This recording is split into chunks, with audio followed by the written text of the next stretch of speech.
Kamusta, tropang mga kalapatid? Ngayong araw, meron akong i-share sa inyo tungkol ito sa one eye cold, yung sakit sa mata ng ibon kapag minsan madalas ito nangyari kapag galing ng karera. Ito yung parang namamaga na nagbabasa-basa. So minsan nga kakaabala to kapag kakarera tayo, kapag nagkakarga tayo, uwi yung ibon natin, ganon. Tapos minsan hindi natin na ikakarga dahil sa sakit na yon. So ngayon may konti akong ituturo or tips sa inyo na walang gastos at napaka-effective na panggamot sa one eye cold. Wow! So ito nga, halamang gamot ito na pwedeng itanim kahit sa loob ng bakuran o kaya meron kayong mga paso or mga container na empty, pwede nyo itanim doon. So, kasi ako dati, dumadating yung ibon ko galing ng karga, yun nga, may one eye cold. So, ang hirap minsan gamutin. Tapos kung magsusubo tayo ng mga antibiotic, parang hindi rin maganda. So, kaya ginagawa ko dati, bumibili ako ng pampatak. Ang ginagawa ko dati, bumibili ako na IMO. Ayun nga, may nagsabi sa akin, effective naman. Kaso yun nga lang, napakamahal nga. So, parang kulang-kulang 100 yata. Napakaliit lang na lalagyanan. Tapos parang saglit lang maubos. Tapos minsan abutin pa ng tag 1 week bago gumaling. So ngayon, ituturo ko sa inyo yung walang gastos at within 3 days, makikita nyo na yung result na paggagamot nyo.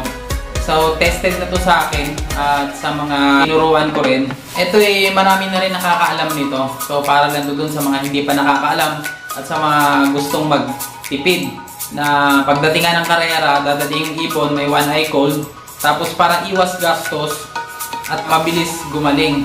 So kailangan lang nito mag-time kayo sa loob ng bahay nyo. Ito nga, papakita ko sa inyo kung anong gamot ito at saka kung paano ko ginagawa itong paggamot ng one eye cold na to.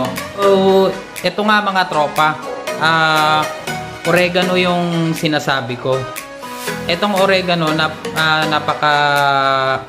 napakagaling ng halamang gamot na to, no? Kasi sa mga ubo ng tao, sa mga anong sakit, ginagamot to. So itong one eye cold, ito yung pinanggagamot namin dito sa amin. Napakabilis nga magpagaling nitong oregano na to. Ang gagawin lang dito, pipigain, tapos ipapatak sa mata. So minsan 3 araw lang mga tropa, magaling na yung yung one eye cold ng ng kalapate. So, ang ginagawa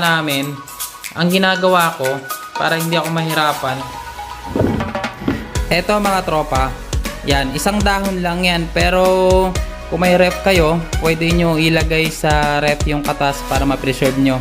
Kung marami naman kayong dahon, okay lang naman. Pero itong isa, napakaraming katas na ito. Ang gagawin nyo muna, huhugasan nyo para syempre, merong mga ali-alikabok o kung anumang bakterya nasa dahon niya habang nasa labas siya, syempre naka-expose sa labas. So ayan, ayun lang ginagawa ko, ginaganyan ko lang siya. Puro ito mga tropa, walang halong kahit na ano. So purong natural, walang halong chemical.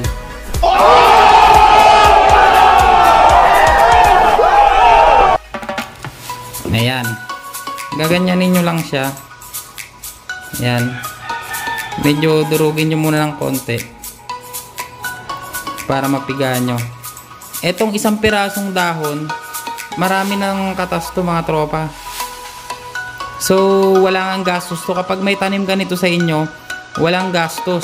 Hindi ka mapagastos, saka naiiwas mo yung kalapati mo na mapainom na mga kung ano ng antibiotics, which is alam nga natin na kapag madalas natin pinapainom ng antibiotic yung mga ibon natin, hindi maganda, no? Syempre napakaliit lang ng ng kalapate, tapos laging mong bibigyan ng antibiotic, hindi maganda. So ayan, pipigain nyo lang siya. So kung meron kayong ibang way kung paano siya mapiga, mas maganda, no? Sa akin ganito lang, simple lang. Ayan.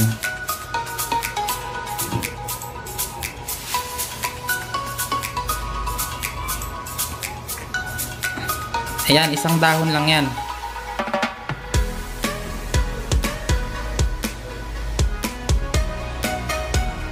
So, ayoko yung nilalaga mga tropa kasi pag nilalaga, may halo ng tubig, hindi na siya puro. Kahit nagpapainom ako sa kalapate, puro yung binibigay ko, hindi ako naglalaga nito.